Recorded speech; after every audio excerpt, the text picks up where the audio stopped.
என்னது இது? ஆஃப் பண்ணி தானே இருக்கு.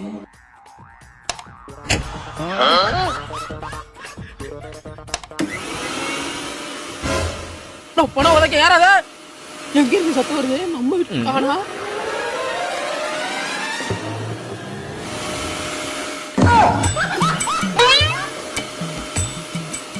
என்னடா அடுத்த வீட்டுல எல்லாம் ஓடுது? டேய், நம்ம வீட்டுக்கு யார கரண்ட் வேலை பார்த்தது? கூப்பிடா அவனை. அவன் தான் அந்த கட்டுக்கம்பிக்கு பேண்ட் செட் பண்ண இருப்பானே அவன் தான். கண்ணெல்லாம் மாறி இல்ல, இப்ப கையெல்லாம் மாறி பாரு. டேய், புடிச்ச அந்த கட்டுக்கம்பி உனக்கு கட்டா.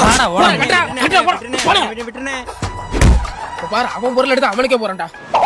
வாங்குனி மண்டை. டேய், அந்த ஒயர் எடுத்து மூக்குல சொரு. இந்த பாரு மாப்ள, இந்த பாரு.